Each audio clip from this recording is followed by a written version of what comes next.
class. My name is Nikki, and today we're going to be reading the book Ruby's Birds. So, who is Ruby? Yes, she is Ruby. And what are birds? Yes, these are birds. Okay, so we're going to learn some vocab first. So, this says quiet. What is quiet? Yes. And sing. What is sing? Yes. And neighbor? What are neighbors? Good. And park. What is a park? This is a park. The woods? What are the woods? Yes. And listen. What does it mean to listen? Good.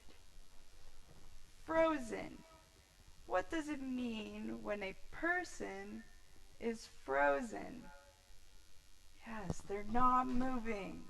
They're frozen. And scare. What does it mean to scare? And tiny movements. Do you see that this bird is doing tiny movements? Not big movements, but tiny movements. Okay, so now we'll read Ruby's Birds by Maya Thompson and drawings by Claudia Davila. School's out. Mom and Dad are at work. My brother, Malik, is at soccer practice. Grandma's at her spot near the window. Alex keeps her company. Things are too quiet around here. I know what to do. I play the piano. I dance. I talk to my pet bird. And I sing at the top of my lungs. My neighbor, Eva, from downstairs, hears everything. She calls up from her window. Ruby, want to go to the park? Yes, yes, yes, I sing. We pass my favorite bakery. We pass Cece's apartment. We walk right past my regular park. I guess Eva is going to a different park.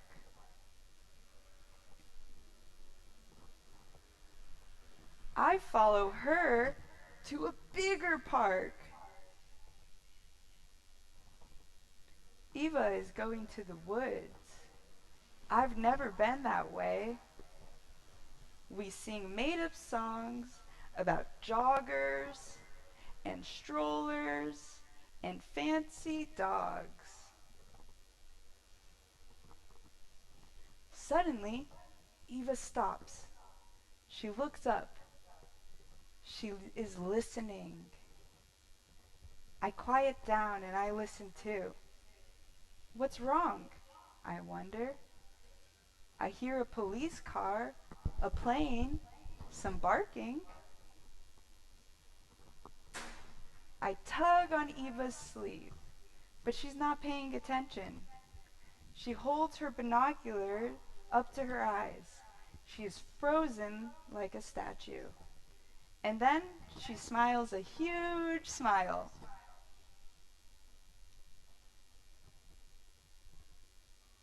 I guess everything's okay, so I start singing again.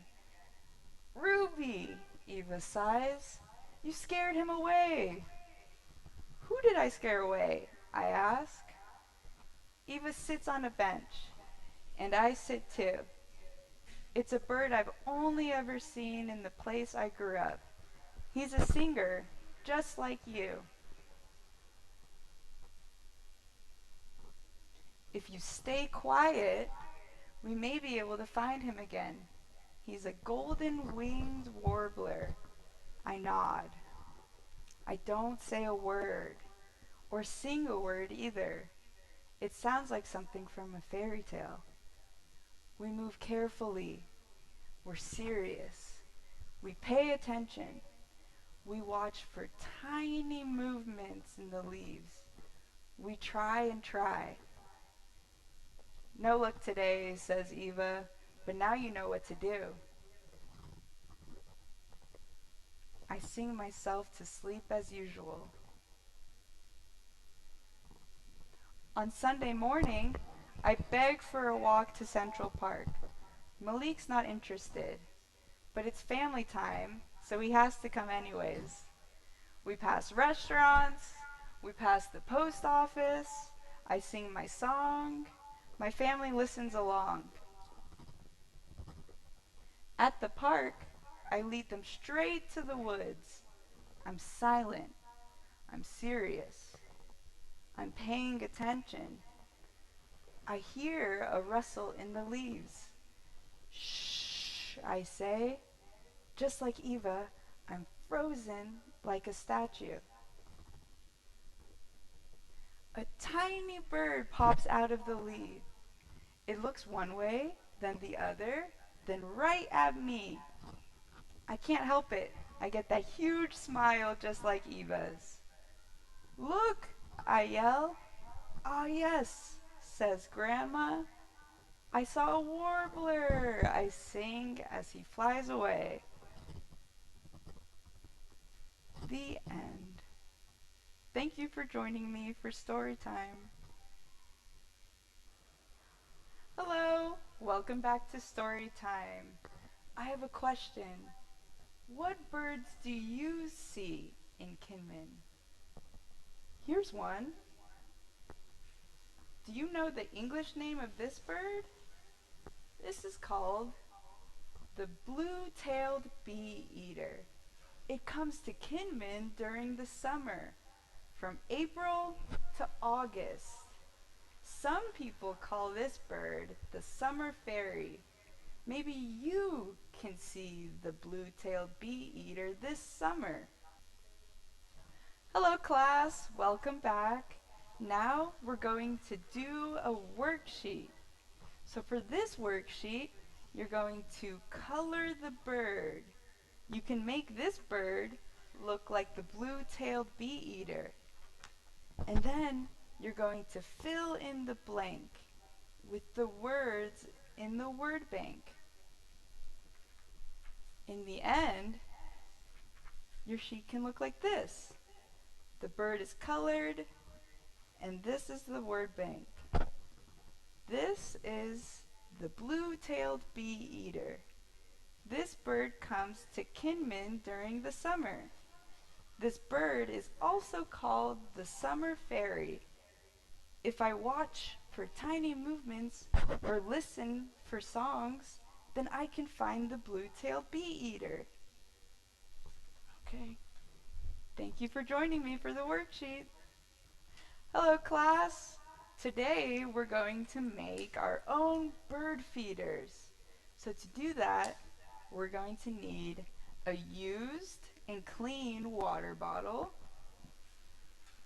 a pair of scissors, some chopsticks, rubber bands, and some food we can use that birds like sunflower seeds or peanuts. Okay, so first you're going to take the used water bottle and then you're going to poke 2 holes at the bottom like this with your scissors. This is one hole, and then on the opposite side you do the other hole. This is where the first chopstick will go.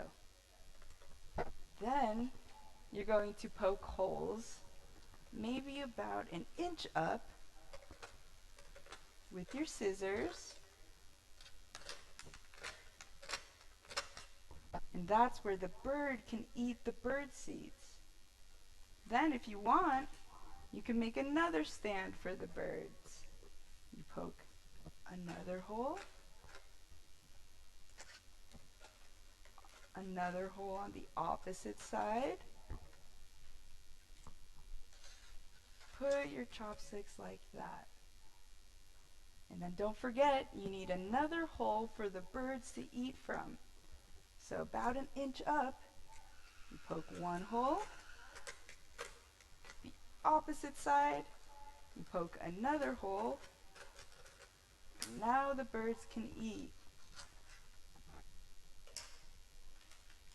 Then we fill the bird feeder with food. After you fill up the food, this is what it should look like. The birds can stand here and they can eat out of the holes. Make sure you make it big enough for the birds to eat out of, but not too small. And then you can tie some rubber bands or some string to hold up the bird feeder, and you can put it on a branch or somewhere outside and watch as birds come and eat. Okay, class, see you next time.